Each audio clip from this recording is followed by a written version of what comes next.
નમસ્કાર. ભારતના ચૂંટણી પંચ દ્વારા 27/10/2025ના રોજ SIRની જાહેરાત કરવામાં આવી હતી અને આ બાબતે સમગ્ર ગુજરાત રાજ્યની સાથે સાથે જૂનાગઢમાં પણ આપણે આ પ્રક્રિયા શરૂ કરી. આ પ્રક્રિયા હેઠળ જોઈએ તો આપણા ત્યાં 27/10/2025ની તારીખે 13,344 જેટલા મતદાર હતા.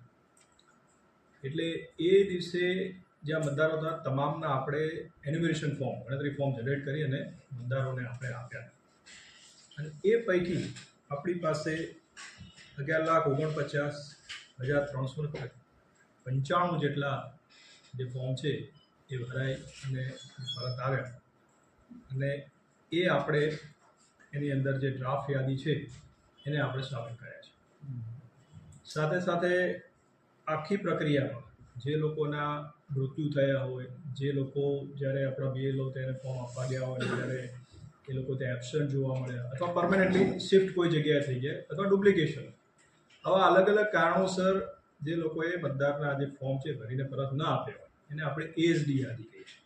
એવા 1,50,949 જેટલા મતદારો છે કે જેને આપણે ASD યાદીમાં નાખ્યા અને આ તમામ જે મતદારો છે એને ડ્રાફ્ટ યાદીમાંથી દૂર કરવામાં. આપણે જે ડ્રાફ્ટ યાદી એટલે મૂળ યાદી હતી એમાંથી દૂર થયા અને એને આપણે ડ્રાફ્ટ યાદી અત્યારે એના સિવાયના મતદારોથી આપણે બનાવી છે.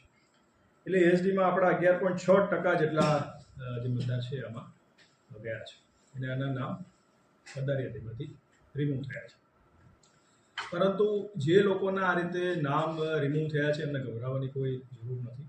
માન લો કે એમને એવું લાગતું હોય કે આ યાદીમાં ખરેખર મારો વાંધો છે અને મારે મારો વાંધો રજૂ કરવો છે, તો એ પોતાનો વાંધો જે છે એ જે પોતાના અમારા જે EROC છે એમને રજૂ કરી શકે છે અને જરૂરી પુરાવા પણ એ આપી શકે છે.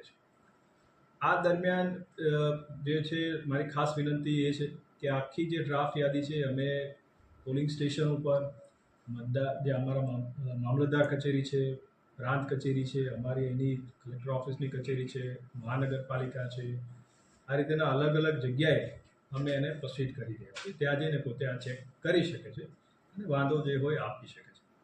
જે લોકોના નામ રિમૂવ થઈ ગયા એ લોકો પણ પોતે ફોર્મ 6 ભરીને અને એનું ડિક્લેરેશન ફોર્મ છે એ ભરીને પોતે BLOને આપી શકે છે અને એનું નામ જે છે જો કોઈ કારણસર નીકળી ગયું તો એ પણ એડ થઈ શકે છે.